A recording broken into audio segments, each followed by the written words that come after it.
Word Spoken podcast. Imagine, if you will, volume control. You know, the twisty knob on a stereo or a car radio. Now imagine that's at 100 and it keeps spinning round, and no matter how much you want it to, it won't turn down. Now imagine that cacophony in the caverns of my head, because it's only getting louder when I try and go to bed. It's every wire of my brain being caught on a sound. It's the lights, it's the chaos of a merry-go-round. Because I'm tuned in to higher things, distracted by higher things. I grow wings, my soul sings, distracted by higher things. It's the adrenaline of waiting for a beat to drop. It makes me sick to my stomach, but I don't want it to stop. It's Adderall and Ritalin, Metadate and Focalin, Citralopam, Diazepam, Prozac and Quetiapine. I'm thankful for the relief, though it's brief, and then I miss me. I miss the me I used to be. I ain't broke, so don't fix me. 28 years for them to give me a label. Took 28 years for them to call me unstable, but just because you want to give something a name, essentially it's irrelevant. I'm exactly the same as I was before your pills and all the heartbreak and the pain, before every single memory made a home in my brain. Underneath all this bedlam is a heart of gold. So is it my fault my brain don't want to do what it's told? I wasn't brave enough before to do it on my Jack Jones. I wasn't brave enough before to sit in my glass house throwing big stones. But the pain and the hunger and the passion's deep-rooted, growing flowers in my chest bones. I'm growing flowers in my chest bones. And I want to change the world. And I'm mad enough to think I could. I lost my mind 1,000 times, screwed up enough to know I would. So should I shut my mouth? Don't ever think I fucking should. My words, they give me purpose, like being loved or motherhood. And I could blame that on anxiety, or I could blame it on ADHD, but my hyperfocus and creativity, you can't take that away from me. And I could blame it on society, but I know my brain is down to me. My hyperfocus and creativity will take me places that you'll never reach, and you can't take that away from me.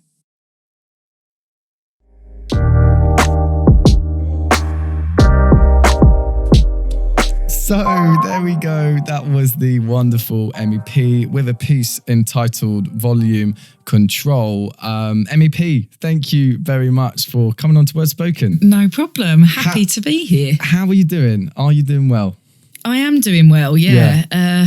Feels like things are slowly getting a bit back to normal, if that's possible. So we are. Yeah, it's kind of nice to... Well, it's nice to do things like this, to be able to, even though like gigs aren't in full swing yet, it's nice to be having some kind of input in the poetry scene without actually doing it how we used to, you know? Yeah, I know. I guess because it's obviously everything's been so vacant, right, these past few months. So it's, I'm really kind of pleased that we've been able to kind of get you down here. We originally first spoke about this a really long time ago, didn't we? I was just saying, we went to record in April, didn't we? Then that was possibly the worst time we could have had it. Yeah. How naive we were. But look, thank you for coming on and performing that first piece. I really, really liked it. You know, there were a couple of lines in there which kind of jumped out. That one where you kind of, I think you do actually say it twice, when it's like flowers in my chest bones. Yeah. I just had such a great image in my mind whilst you were kind of saying those lines. And I just, so I really love that first piece. Why don't you kind of start off by giving us a bit of kind of background to that first piece? Yeah, so that piece, I would say, was my introduction to the spoken word. Yeah, it kind of, because I've always been a musician and I've always been in bands, some good ones, some not so good ones, and kind of played everything. Like I've always loved music, and everything from sort of hip hop to like real sort of, I was in loads of like emo bands, had the full black quiff and the piercings and everything. But, you know, music was always that for me. And I hadn't done a spoken word gig before, but I'd always written poetry. Like when I was as young as sort of like 10, 11, I was always writing things in notebooks. And at my mum's house, she's got all of these notebooks of all these things I used to write in, and I just used to scribble things down. And that kind of carried through. And then in like 2016, 2017, I realised that I'd just got a bunch of poems that I was just doing nothing with. And music wasn't quite fulfilling me as much as I wanted it to on its own. It's like it wasn't enough. And what I love about spoken word is it's just so... There's nothing more honest than just standing there with a mic and saying words and people responding. And when it came to writing Volume Control, that was the first piece I wrote where I thought I've written something that not only means a lot to me, but I felt I'd showed it to people, which I'm often reluctant to do, because even though I come across confident, I'm quite a nervous character. So I didn't really, apprehensive to show people my stuff. And when I did show people Volume Control, it was so well received. I thought, actually, this is a good message and I should get on a stage and do that. And I went to my first ever spoken word open mic naively on a bank holiday, which obviously I didn't really realise how busy it would be, and there was like over 150 people there. When was this? Was this how long ago? This was like 2017 some point. And and then I like stood on, and it was like summer, and I stood on stage and was so nervous and so twitchy and shaky, but once I'd done it, I thought, oh my God, I can't ever not do this now. This makes so much more sense to me than gigging with music ever did. And Volume Control was just a perfect, I think I always say it like kind of sums me up in 3 minutes. If I ever had to choose a poem to do that summed me up as an artist and what I think and feel, I would always pick that one, even though it's probably not my best one. The feelings I feel when I say those words are like nothing I ever feel when I do any other poem. So you kind of mentioned there that you kind of always have written poetry. So like, take us back to your kind of childhood, and like, so what was it, do you think, that kind of spurred you on to start writing from a young age? I think I've always suffered with my mental health, even as a child. Not a young child, but as soon as I hit teenage years, it was very apparent, that I was different maybe to my friends, or at least I felt different. And back then we didn't know that I had ADHD because I wasn't diagnosed until much later in life. But I had very sort of little interest in doing much, but I was always really interested in anything artsy, whether that be getting up on stage, drawing, writing, singing, dancing, anything that was like that got all of my attention. And so, which is the perfect escape when you're a child or a teenager who is really struggling with their emotions. In a way, I feel lucky that I've always had that, because I often think, well, where would I be without it? Because I've definitely been in some really dark places, even as sort of young as 12, 13, and some of the feelings I was battling and things. But I always knew that I could write it down. And that was an instant release for me, I think. Yeah. And still is now. Yeah. So it's, that's one of the things that I definitely wanted to have a chat with you about. Yeah. Is of course exactly this. So you've very recently, if I'm not mistaken, have kind of started your own podcast. Yes. Called Ain't Broke, Don't Fix Me. Yeah. Which I've been listening to, and I think it's a brilliant show. Thanks, so I urge anyone that is listening to this that hasn't, already checked out to kind of go and do so.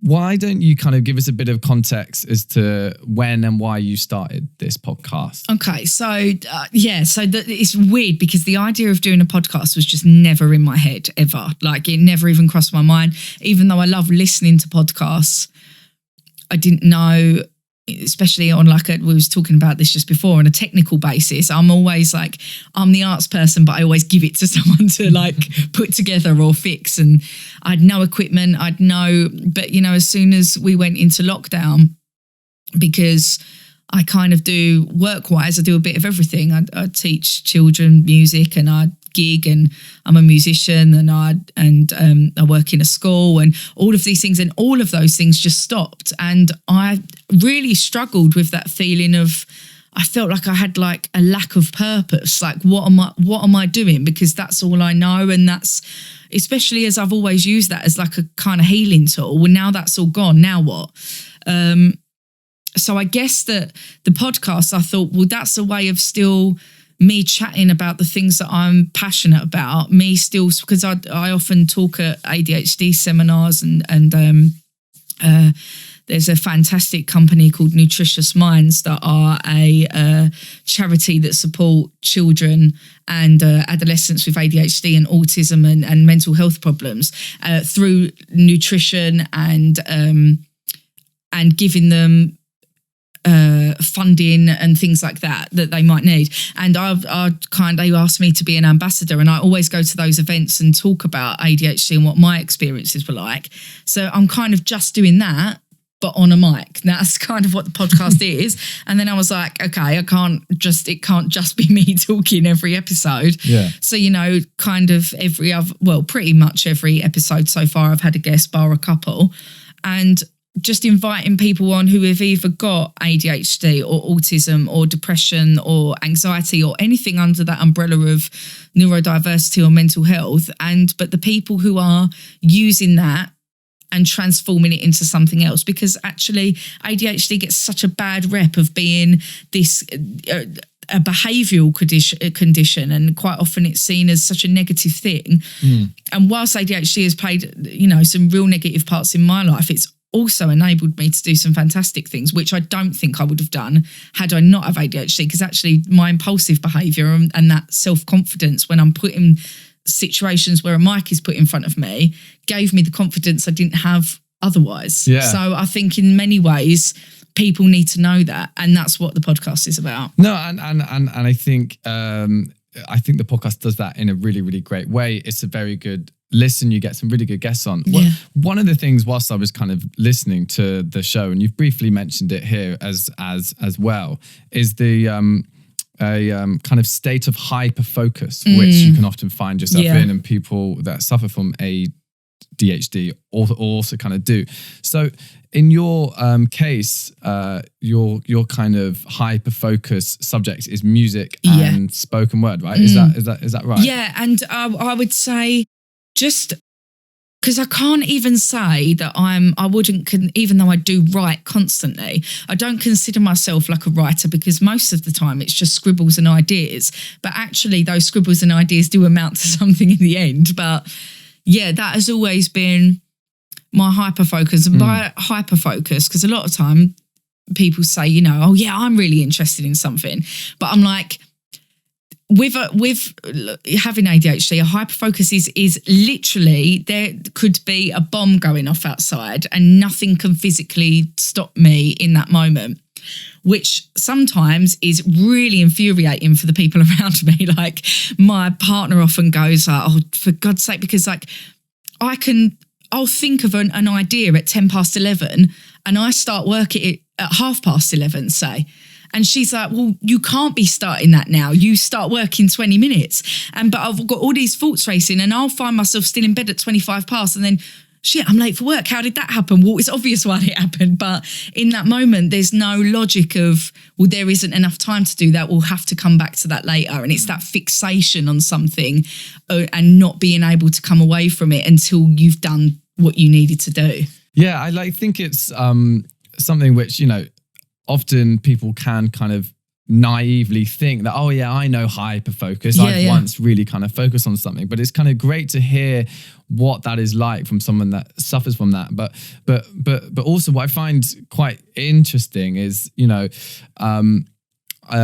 many people often, when they're coming to terms with this, realize the kind of strength that it can give them, right? So I think you're definitely one of those people.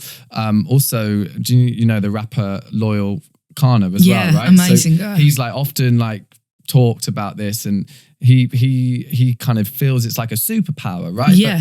But obviously it is one which has to kind of be managed, right? So there are obviously some downsides and some upsides to it.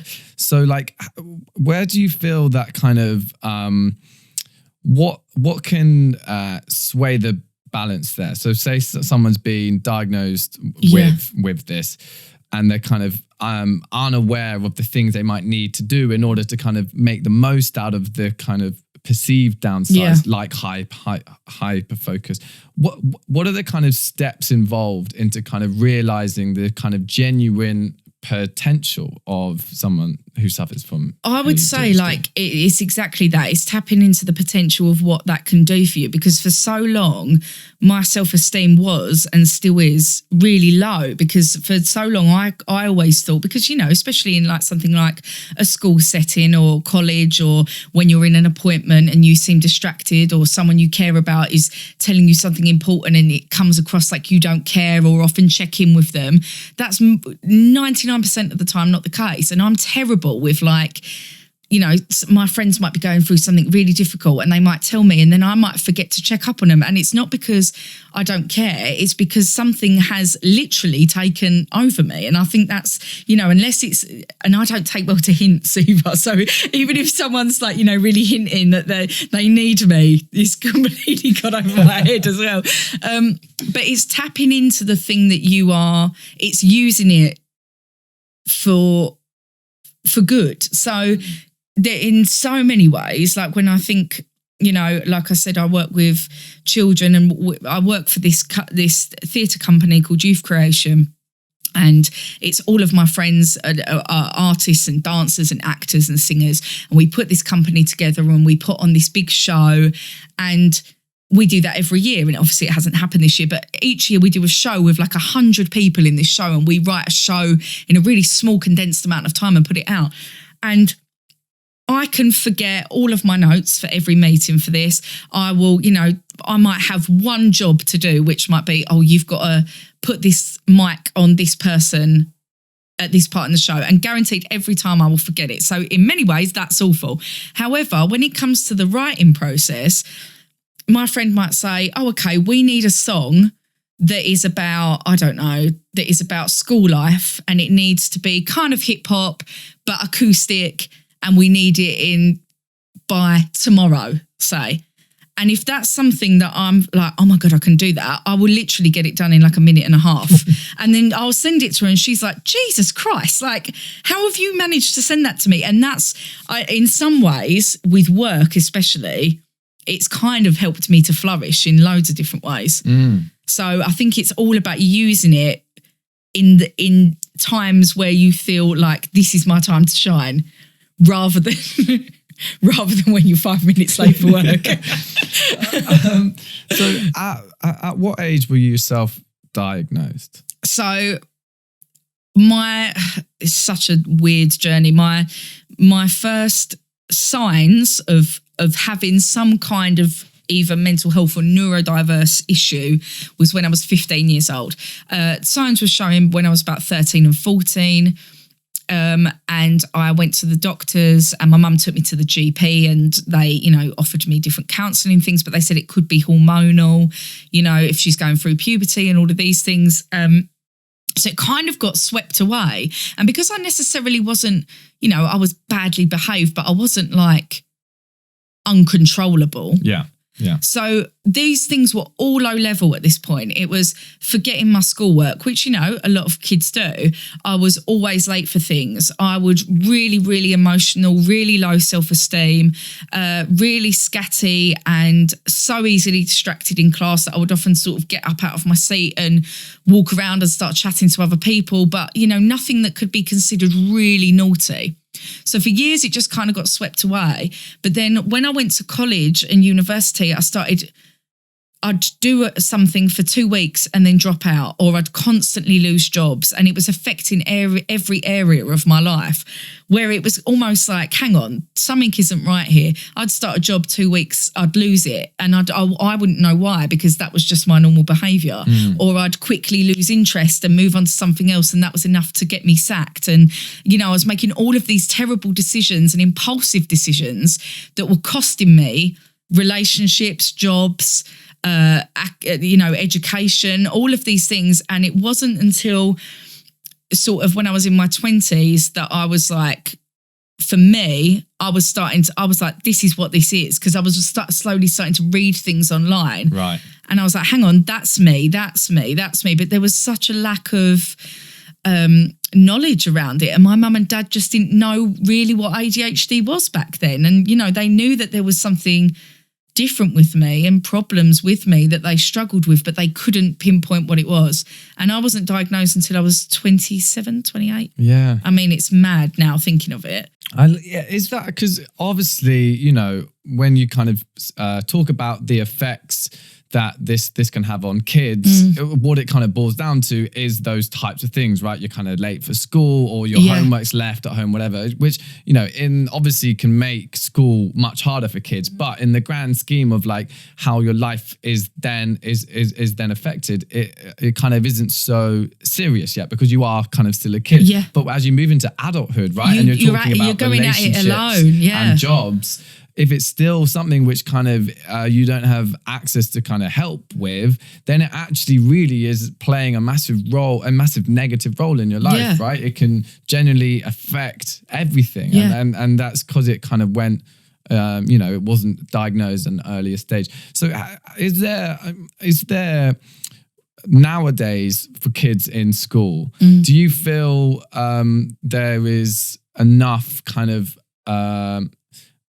talk about this kind of subject in school, and that the kids that need the help are getting the help, or is there still some way to go? Yeah, I think there's still a way to go. And I think the frustrating thing is, you know, we spoke about this before on one of the podcasts I did, is that teachers are quite often the ones that want to help, but a lot of the time their hands are tied, because obviously so many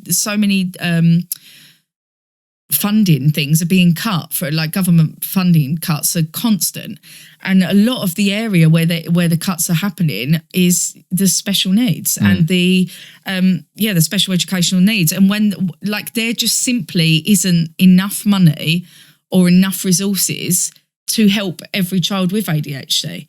And quite often, because of that, the children with ADHD, who are the ones that are smashing up the classroom, the ones who are constantly swearing, the ones who are climbing the walls, the ones who physically can't sit still, are always going to get diagnosed quicker, because you can't escape that type of ADHD. And let's be honest, you know, as someone with ADHD and who's taught children with ADHD, in a classroom setting, that does affect everybody in the class. And that's going to make more of a noise and is going to get seen to a lot quicker than maybe, you know, a 10-year-old girl who is crying a lot at home, who can't face school, who keeps forgetting things, who doesn't like change, who is getting distracted really easily, who can't concentrate.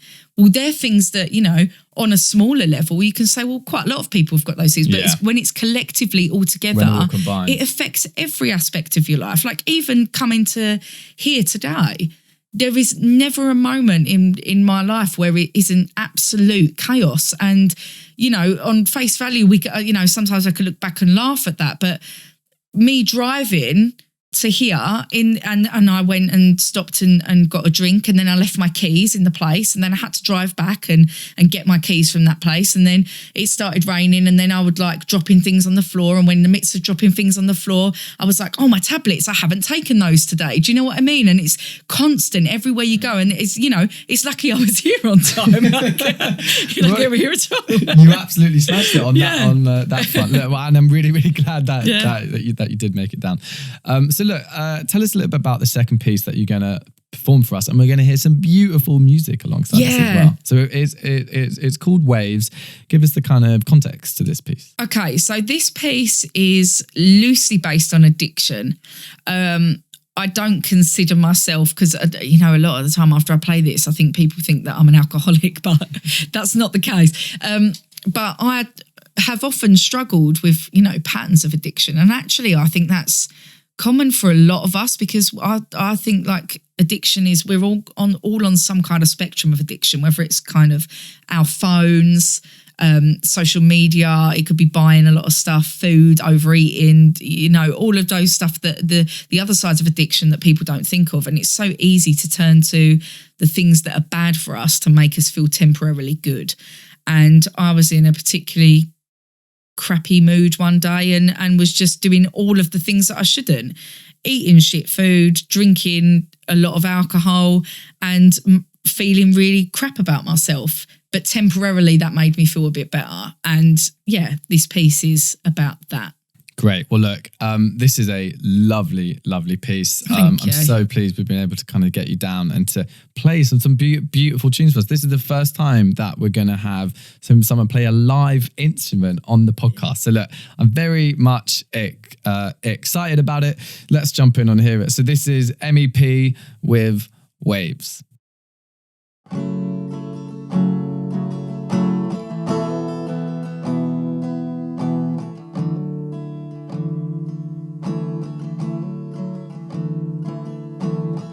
It's a fear, I guess. It's a fear that I won't ever amount to much, and it's an ache in my chest. And it pushes down on my heart and it tells me I'm not good enough, so I reach for a bottle. I reach for a bottle and I call it medicinal, cause for a while it eases everything. Until I try and get sober, then it's just not mental pain, it's physical. And I wish you all knew me before this. I wish I knew myself like back when everything was sunnier, but it's becoming a bit of a joke now, cause I felt the punchline too many times and it never gets funnier. And I guess I'm just grieving. I'm just grieving for the woman I expected to be, but for now I'm gonna reach for a bottle. Drown my sorrow, let the current take me out to sea. I've always felt the waves, high tide every time they're pulling me in. I've always felt the waves, I capsize every time, cause I never learned to swim. I never learned to swim. Starting to think it's never gonna happen. Losing faith in myself that I can change my experience. So I say I'm gonna make the change Monday. But then Monday turns into Tuesday, and Tuesday becomes every day that I don't make a difference. That I don't have enough self-respect just to see that I need more. So I need to think positive. Law of attraction, go I'd give just for a fraction of that, a light and an open door, cause I'm just tired of starting over. Do you know how draining it is to pick yourself up when you know you're gonna fall, and then you starve and you save abstinence and you cave cause you crave the grit, the spit, the buzz and the comfort of it all. I don't expect you to understand me. Just be patient, but I know that there's better days for me. So for now, I'm gonna reach for a bottle. Let the current take my sorrow, let me out to sea. I've always felt the waves, high tide every time, then pulling me in. I've always felt the waves, I capsize every time, cause I never learned to swim. I never learned to swim, but I wanna learn to swim.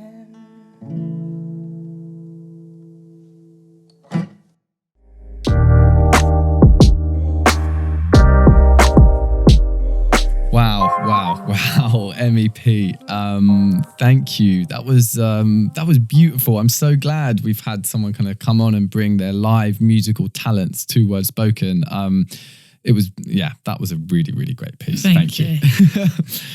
Thank you very much. So yeah, I love your singing voice as well.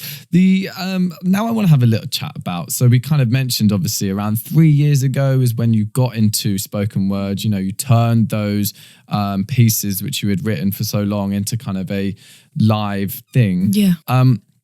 So how quickly did things progress for you in your kind of spoken word career from the first night you did it? Yeah, it was mad. It was like, I wouldn't say it was right away, but it was after I'd performed that piece at the open mic night. I knew that I needed to start getting involved with more things, but I just didn't know what was about.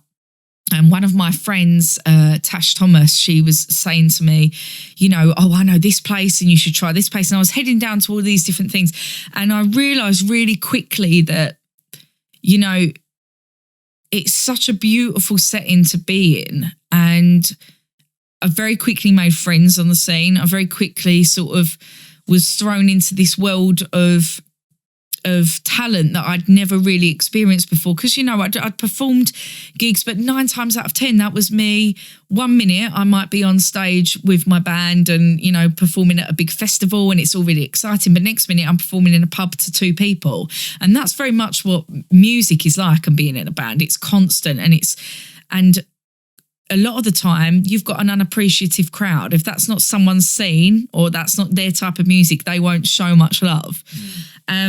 When it's like these spoken word gigs, anyone who goes to watch are people who love words and people who love listening and really are captivated by that. And all the people that perform are, it's a real family ethic and everyone really supports everyone else. And I loved that.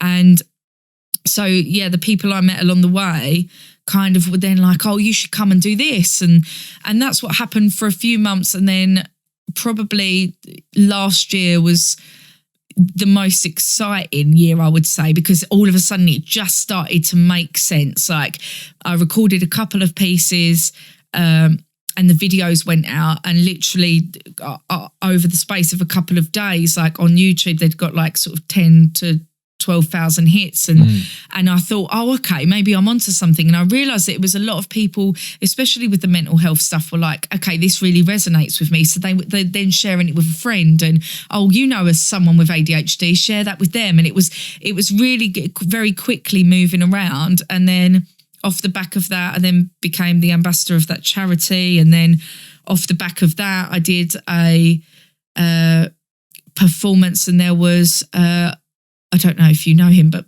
he like used to be on Hollyoaks, and he's an actor called Paul Danan, and he has ADHD as well. And he was at this event talking. So then he was like recommended me to different people, and it's just through word of mouth. And I was really lucky in that way. And then it moved to me. I won the Undiscovered UK spoken word artist, so I won that, and that was good. That's what I wanted to ask you about, because on your Instagram bio it says award-winning. So tell us a little bit about that. So award. That was just like an online competition, and actually the final, like where we performed live, it kind of couldn't have gone worse. Not just for me, but for everyone who took part. Like, why is that? Loads of my favourite poets were like up against me. So it didn't feel like a competition. It felt like we were just there and we were going to perform. Like Woodsy was there. Simon J. Keenan was there, and Daisy Nash, and all these people I really love and admire. And we were all there. But it was split into 2 halves. So the first half was like dancers and singers and all stuff like that. And the second half was more poetry. But what they did is the dancers and singers went first, and then they all left in the first half. Like, no joke, like every one of them went. And this was this big thing that had been building. Like thousands of people had voted online for this. And that was part of the voting system and crowd reaction. And this crowd was slowly disintegrating until in the end, it was like the 4 of us and 5 other people. And I was thinking, well, I'm glad I've got the other votes to back me up, because if this was based on how the crowd's going to react, it's literally going to be my girlfriend clapping and no one else. But apart from that, I was really lucky because I got so many votes online. So that, helped me to win that. Then in a couple of months after that, then I got invited on to BBC London. Yes. And did like an interview and some poetry on there. With Salma El-Wadani, who is an amazing poet, and Lionheart, I love him as well. He's one of my favourite poets too. And then from that, there was the top 50. There was a list of top 50 neurodivergent women in the country, neurodivergent women who they think have made, the biggest impact. And I was in that list as well. And so, but that all happened within like 4 or 5 months. It was like 4 or 5 months of like it being amazing. And then it kind of, wound down January, February, lovely. And then, lockdown, and then nothing. So so it's been really weird. So it's nice to have had the podcast to kind of focus on but I'm missing being out there and performing so much. I know. Did you kind of get a chance to get involved with some of the virtual stuff in the past few months? Yeah, I have. And I've done loads of it. I've done, a couple of the Mind Over Matter open mics. I've done, some different charity events, some of the Pride events. And they've been great, but I just miss people. Yeah, Do you know what I same. mean? It's just that I've missed that connection of actually being near someone rather than just seeing them on a screen. Yeah. And without glitching constantly. No, I couldn't agree with you more. Like, it was kind of, I think at the start for me, like the novelty was there. I was like, oh, this is kind of cool. This is how like the scene is reacting to the carnage that is the current, vibe. But after, I just didn't feel like I had the legs. Do you know what I mean? Yeah, I was totally. I kind of wasn't really into it after a while. Okay, cool. So we've now reached the part of the show which is entitled 155. Now I'm excited. I'm laughing already because I'm like, I feel like this is going to go either brilliantly. Yeah, do you know what? Or I feel like it's going to be an absolute shit show. I mean, I would like either of those to happen. Yeah, yeah. 155. Okay, so 155 is the part of the show where we challenge our guests to a quick fire free write. The rules are as follows. You must pick one word out of that box right in front of you and use it as a prompt to write a piece. You have got 1 minute 55, after which you solemnly swear to read it out loud. Do you solemnly swear to read it out loud? Yes, I Emy solemnly P? swear Yeah. to read it out loud. Right, God now knows that- what I'm going to say. Now that is a verbal contract, but Yeah. I will hold you to it. Yeah. So the first thing to do is to give that little box a little shake right in front of you there. I'm like, what if I don't know what the word means? Oh no, so the words will be nice and simple, but That I one's can't calling promise me, so they're I not need like to- unnecessarily weird. Yeah, Do okay. you know what I mean? Like, I can't promise that. I'm afraid. Okay. Do you want to read the word? Carrot. Oh God. Carrot. Okay, so the thing is, you can use it as a prompt and take it wherever you Yeah. want, right? I mean, I swear the ones that have been coming out recently, I'm not proud of. But anyway, look, so a reminder to everyone listening or watching at home that you should play along with this, right? We're going to have a countdown clock right there. It's going to be 1 minute 55. Play along, send in whatever you come up with, and you get the chance to win yourself a word spoken mug. So I say, don't be a mug, win a mug.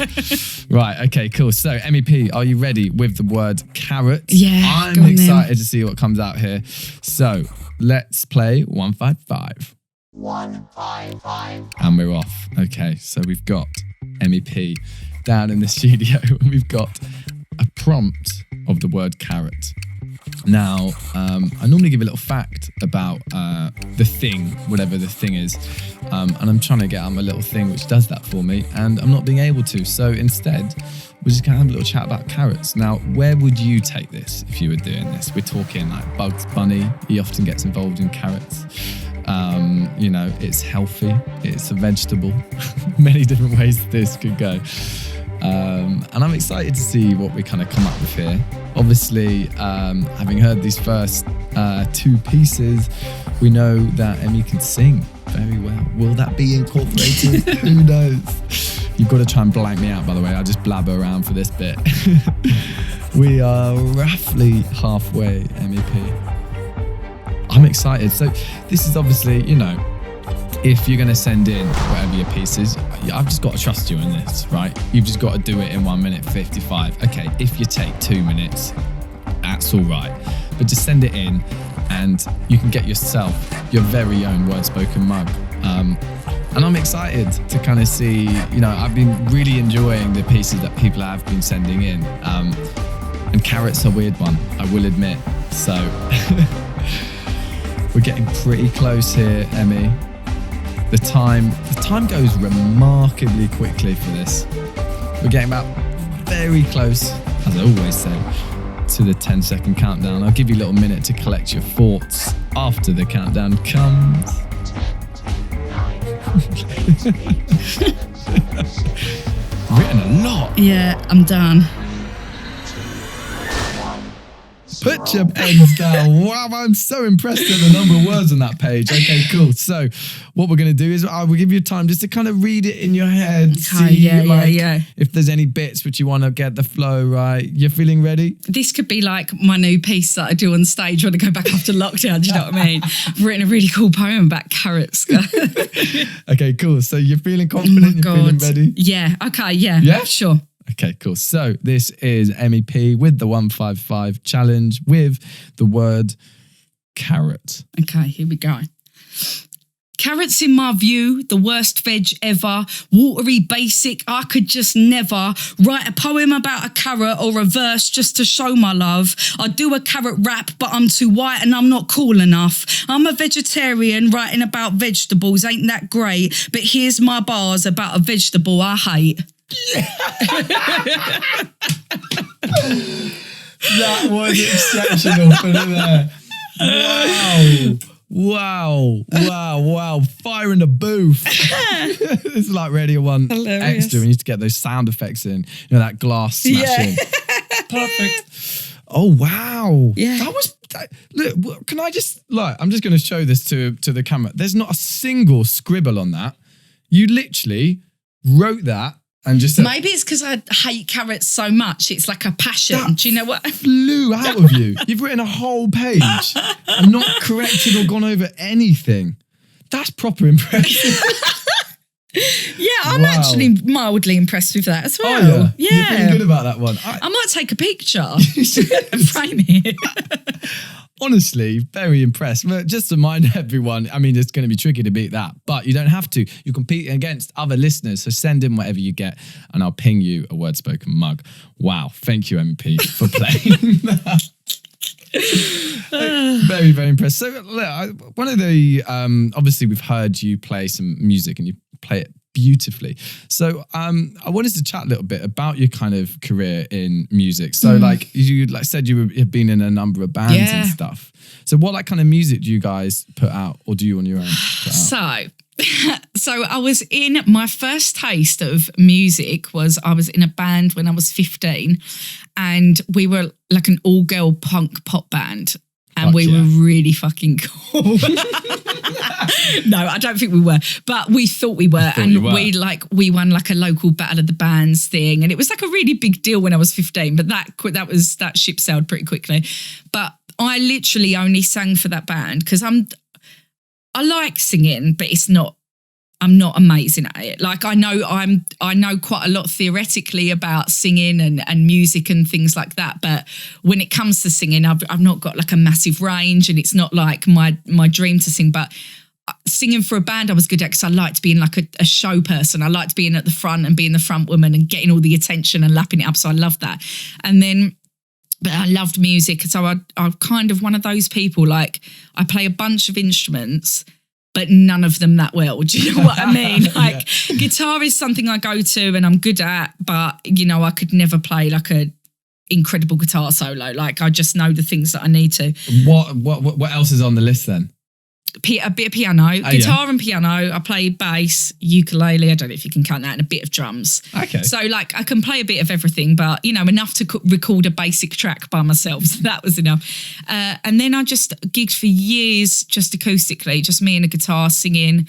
And then my band that I was in, like up until I finished with, like until I moved into the spoken word scene, was like a real sort of emo, again, pop punk band, but I loved it. Like I've got a real guilty pleasure for that music. Like I love everything from sort of, I'm a real reggae fan, I'm a real hip hop fan, like especially UK hip hop and grime. But yeah, like I've always had a real soft spot for, that real sort of like alternative heavy guitars, like showy makeup and depressing lyrics. And I think that's kind of, there's still a lot of, as much as like bands like that get mocked, there's still a lot of truth in the lyrics and things like that. So it was quite easy to carry that over. But when did you start kind of putting your spoken word and your music together in one? That was sort of after I'd done a few gigs, spoken word gigs, and I saw some like hip hop artists, and I thought actually I could do something quite cool here, because whilst I love hip hop and I love, I can rap a bit, but that's not my thing. But as much as I love that, I was like, hang on, I can do something musically, but maybe it doesn't have to be hip hop, because a lot of spoken word is, quite beautifully slot into that hip hop scene. I knew that was never going to be me, but I thought, hang on, there's not many people doing a different style of music, or at least acoustic music, but throwing spoken word in there. So I thought, well, that can be my little niche, and I'll try to do something with that. And I've got a few songs, which is quite nice because I haven't got a great back catalogue of songs like that. But it's really nice because in a set, if I'm doing a big show, it's nice to break it up with some different things. Like I do one called All or Nothing with piano as well. So I'll do like a few poems, one with the guitar, another couple of poems, and then the piano one to finish. So it's nice to have that. It's more of a show, I think. So no, I think it's great, and I think it's definitely something people should think more about. If you're kind of doing a lot of spoken words, and you've got this really great pieces, one of the best ways to help it appeal to more people is to put it to music. And you don't necessarily need to be a musician yourself in order to do that. Yeah, like totally. you can just source a background track and just kind of blend it in. Well, even the amount of times that I've gone onto YouTube and just like typed in, like found different hip hop beats and things that I really love and just thought, okay, well, this can be a good starting point for me to write something, and then I can work from there. So, I think that's a great idea for most people, even if they're just trying to start out with rapping or writing spoken word. No, you're right. So look, now's kind of come time where we're about to hear your third and final piece called Mud Hill. So why don't you give us the little preamble to this piece? Mud Hill is an actual place. I don't know if it's actual now. I'm sure if you looked it up, it wouldn't be called Mud Hill. But Is it very muddy? It's ironically, it's not. There is some mud. It's more grassy. But everyone, I grew up in Basildon in Essex, and everyone knows of Mud Hill. So it kind of, I loved it because Basildon is like seen as this real sort of like, it's got real negative connotations around Basildon and being quite rough, and is a bit of like a concrete metropolis in places. But where my mum lived around the back, there was, I lived with two of my best friends around the corner from me, and we used to meet before and after school, and at the weekends we'd always walk to the top of this hill and sit there, and it kind of looked over the whole of Basildon, and it was so, whenever I felt miserable, that was always my go-to place.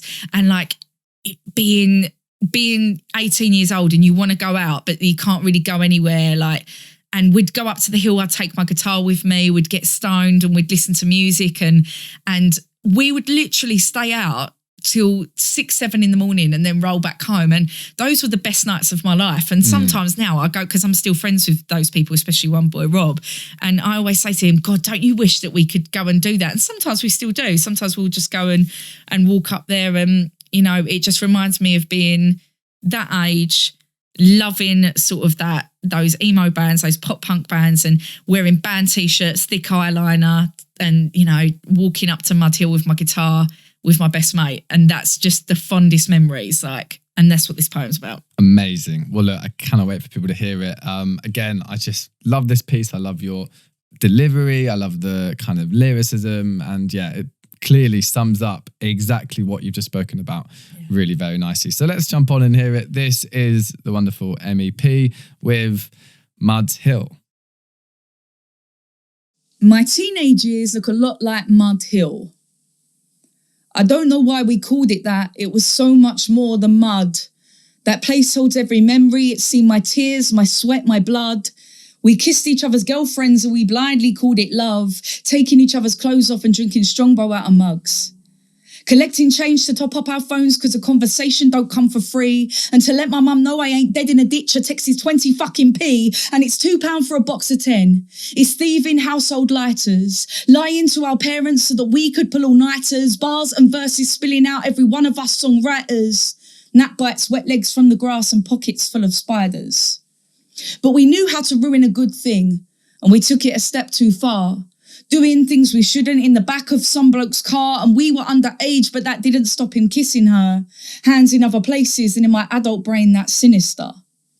We passed out under benches. I dared her to drink a bottle of hock. Vomit in her hoodie, in her hair, and in her socks. I swear I thought I'd killed her. I didn't, it's fine. She's like 27 now. But I still apologise whenever I see her doing her shopping down the town, because back then we were family, and we were ride or die. Sharing secrets on a dictaphone and screaming to the sky. The stars became our nightlight even though we weren't asleep. Wet legs buried under blankets trying to warm our muddied feet, because summer ain't really summer at 4 a.m. There's very little heat. So we followed flickered lampposts down grey and dormant streets. But we're fearless in the alleyways. We had our strength in numbers. Snakebite piercings, blackened eyes and slipknot on our jumpers. Kicking cans and holding hands. Listening to emo bands through a CD Walkman held with a careful grip. Because if you're moving around too carelessly, you know the track will skip. And we're all angry at something. Because it's just the modern way. When you're 15 and you're silenced and there's just so much to say, I guess in some ways not much has changed. 16 years on, I still go against the grain.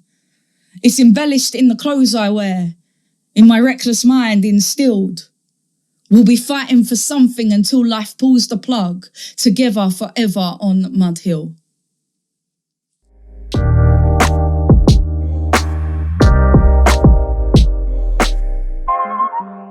Great. So thanks very much. That was Emy P with a relatively newish piece called Mud Hill.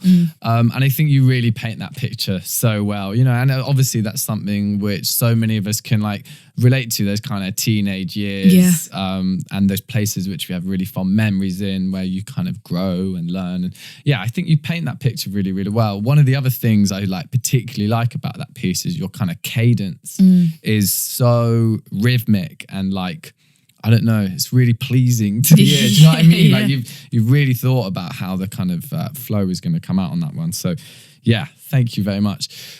So one other thing I wanted to have a quick little chat about is obviously, you know, we've spoken about that you have kind of been involved in the music scene as well as the spoken word scene, and you've also combined the two. But obviously, in the grand scheme of things, the spoken word scene is a kind of smidgen of that of the music industry. You know, there's not kind of blowing me on trumpet here, but there's not many podcasts which kind of do what we're doing now, are there? And you know, you transpose that to music, there's endless. Yeah. So what do you think are some of the things that we can do as a spoken word scene to kind of learn from the music industry and like help the scene grow in a way that we all feel it should? I think as well, it's almost, you need to start local. So even like on a smaller basis. The issue is that a lot of people, you know, with the music scene, we all hear music on the radio and we watch it on TV and it's everywhere in our lives. And I understand that spoken word just maybe isn't the right art form for that. But I think there's so many times where I played gigs when I was doing music stuff that everyone, or even if they weren't into that particular type of music, they were like, oh, well, it's at a pub, we can get drunk, we can chat, we can dance, blah, blah, blah. But when it's a spoken word show, a lot of people, especially if they don't consider themselves into poetry, I think they have a different perception of what it's going to be like. So quite often they might avoid it because they're like, oh, that's not really what I want to do with my Friday night. Like I want to chat to my mates. I want to do, but actually I think we need to, it's supporting other people's shows. So I try my best to get to every show I can. And even if I'm, you know, doing one poem and someone's headlining and doing a whole show, like I'll still do my best to get down there because I'm like, well, not only am I getting to do something, but I'm supporting that person. And I think it's looking out for each other and really promoting each other and saying, you know what, you're bloody brilliant and I'm going to tell my mates about you and invite them down to your show. And quite a lot of people don't like bigging up other people's success, which is it's a trait I hate. Like, and they will deliberately, you know, try and shy away from really saying, oh, this spoken word artist is amazing and they're doing things that I don't do. Why don't we go and see that person? And I think if more people did that, it would, you know, because if you start on a smaller basis, then that will just gradually expand. We've got a wonderful sort of spoken word network and family in London, but it would be so good to get other people who weren't necessarily interested, who've never shown an interest before. Because I guarantee if they came to one thing, they'd be like, actually, that was pretty fucking cool. That's exactly my thing. Yeah. You know, like I've had, this is just an anecdotal kind of proof here. But, you know, I've had like a couple of friends since I've gotten into it, you know, be like, come and see me at a show, and it would have been the first time they've ever come across a spoken word night or ever gone to one. And like, I mean, 99% of the time I get the impression that it wasn't what they thought it was going to be like. And I don't know what more we could do to kind of like change people's minds on this, because, you know, often this was something I was having a chat with a friend of mine the other day, and he said, often at nights, right, everyone in the room is a spoken word artist, and they might have, and so what, this was quite a funny quote that he said, but he basically said was like, well, therefore what you then have is not an audience, you have a queue. Yeah, exactly. And he was so right, wasn't he? Exactly that, yeah. Yeah, I know, and I thought you kind of summarised it really well, but that's the problem with that's the problem with you know, as great as it is, because obviously we're desperate to get the scene back and get gigs up and running. But I was thinking that the other day, like they're starting to do smaller shows, but they can only release like 20 tickets. And I was thinking, well, if 8 people are performing and they're each bringing a person each, well, that's near enough your capacity gone. So realistically, like it's just going to be poets, isn't it? Yeah. Yeah. It is a real shame. Just a smaller queue. Yeah, that's one thing we can thank COVID-19 for. Smaller queue at spoken word nights with a quieter audience. Okay, cool. So we reached the part of the show where we do Eyes and Ears. Love it. Eyes and ears. Okay, that's for you. Okay. I love that. That's a fun little jingle, isn't it? Okay, so look, Eyes and Ears is the part of the show where we get a recommendation from our guests, something for our eyes to find blissful and something for our ears to relish in. Do you know what? Every week I say something different after that. Something for our eyes and something for our ears. I try to add a little bit of, you know, salt and pepper to that, and it always just goes terribly wrong. Okay, so Emy P, what have you got for our eyes? Okay, eyes. Now, this is odd because I've picked 2 books and I don't read ever. Like, I hate reading. But these are the only 2 books that I've read all the way through. So that's why I've picked them, because I'm like, well, if they've managed to grab my attention, which is really hard to do, and I literally read them. One I read literally cover to cover in a few days. The other one I read 3/4 of it on a holiday and then finished the rest of it. Great. So the first one, now, I know a lot of people either love him or hate him, but the book itself is fantastic and has helped me a lot, is Recovery by Russell Brand. Mm-hmm. So the book is basically writing about his own experiences, but then he puts in the 12-step program, and you read through the 12-step program with him, and you get to certain stages, and then he asks you to more or less write down all the things that he had to write down in his 12-step program, and teaches you how to get through each part of that. And in many ways, there's a lot of things that I've read in that book that I have actually taken on from that and done myself. So, and I just think if you're someone who struggles with mental health or addiction in any way, there is something relatable in that book. So yeah, I've read that. It's funny why he's kind of such a love and hate figure. I'm someone that loves him. Yeah, right? same. But he is divisive. Like, I remember, like, I was kind of watching a lot of his YouTube content when I was at uni, and like, my housemates were like, "What the fuck is that?" Knobhead in there, like he always wears like a pashmina. And I'm just like, yeah, but listen to what he's saying, and they feel like people can't get past the image of him. But yeah, that's just a little side note. Okay, cool. So what have you got for our other eye? So my other eye is, so this is another book that I've read all the way through, and I read it when I was like, I want to say 15, 16. And it was really eye-opening because I think actually it was pitched for a lot older person than 15, 16. There was some stuff in that book that I was like, Jesus Christ. But it's called Scar Tissue, and it's by Anthony Kiedis, who is the lead singer of Red Hot Chili Peppers.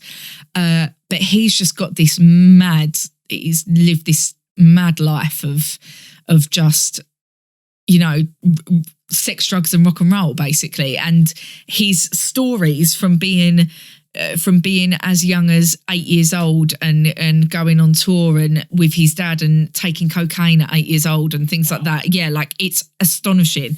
But his talent and the things he's created off the back of what could have been for a lot of people like the end of them, and he's just continuing to just be kick-ass, I think is brilliant. So yeah, I love that book. Amazing. Well, look, I love those both. I think they both kind of bring something different, which is really, really cool. Yeah. And what have you got for our ears? Ears, right. There's so many things I could have picked, but I picked this because A, it's new, and B, if ever I'm don't know what to put on musically, and I'm like, what could I listen to? Whenever I'm driving, more often than not, I always want to listen to Lyanna Havas. I think she is just spellbinding, and I saw her live with my friend Rob, who was from the Poem Mud Hill, a few years back, and we saw her at Somerset House in London. It was like July, and it was like 6 o'clock, and it was setting. Just like the sunset, and she was on stage, and she just played 2 hours of some acoustic stuff and some with a full band. But I love her first album. Her second album was good, but I didn't love it as much as the first. But this album is just absolutely fantastic. It's everything from hip hop, but a real jazz feel and some elements of blues and stuff in there as well. So yeah, I've got that down. The latest Lyanna Havas album. Yeah, which I don't know the name of it. I don't know what the new one is, what the album is called. Well, that's fine. It is whatever the 2020 one is. But yeah, if you're, and also Spotify. To listen to a particular song off there, she does a cover of a Radiohead song called Weird Fishes, which is brilliant. I feel like I need to look this up because it's just going to wind me up. But I think it's because I always just type in Lyanna Havas, and the cover is literally just a picture of her. Yeah. She has one of the most impressive vocals, I think, and it's also the most underrated singer. Oh, that's why I don't know, because it is just called Lyanna Havas. Ah, well, there you go. Lyanna Havas by Lyanna Havas. Yeah. She's the most underrated singer ever. She is. When you really listen to those kind of more raw and, where they just strip everything back, right? And you have just the guitar and her. Yeah. It is phenomenal. You know what? There's also a video up on YouTube of her, and I'm not sure whether it's a Mahogany Sessions or it's a live session where she's walking through like a market. What's that one? I can't remember. Yeah, but I've seen that one, and there's like another one of her performing in like this little French cafe, and it's and I listened to the whole thing and didn't realise that it was live. Yeah, she's amazing. Absolutely amazing. Well, look, those are 3 even really great recommendations. We've got The Recovery Book, by Russell Brand, Scar Tissue by Anthony Kiedis, and Lyanna Havas by Lyanna Havas. Yeah. So brilliant. Let's jump into the final little bit of the show where I ask my guest what their plan is, what their goals are with spoken word. Where do you want to take this? That is such a good question. And there's not always an answer. No, right? Do you know what? Like this with the spoken word itself, the end goal was just to write stuff that I was really proud and happy with, and slowly that's starting to happen. But where I want it to go long term is I would love for my full-time job to just be talking potentially in schools, universities, workplaces, and just doing the ADHD talks I do, because normally I do a talk, speak about my experiences with ADHD, perform a spoken word poem, which is it's good to get other people involved, and it catches people off guard, because some people like to listen to a poem rather than listen to someone chat about themselves. It feels a bit self-indulgent. So do that, a bit more talking, and then invite other people to sort of chat about it with me, and then end on another poem. And to be able to do that long term and potentially help other people, because I feel like I really needed that when I was 15, 16. I needed someone to be that person for me, and I just didn't have it. And I would love to be that person for someone else, whether that's an adult or a child. So yeah, that's where I want poetry to take me. Amazing. Well, look, I think that's probably one of the best answers we've ever had. Because it kind of, directly relates to a genuine positive impact, right, for so many young people. And I think it totally makes sense that you're a ambassador for that charity. Yeah. You can provide such insight into this, but also entertain people in the meantime, right? Which is clearly why it kind of works so well. So I wish you the best with that. Thank you so much. We've heard 3 wicked pieces. We've heard Volume Control, a beautiful song, Waves, and finally that one at the end, all about Basildon Mud Hill.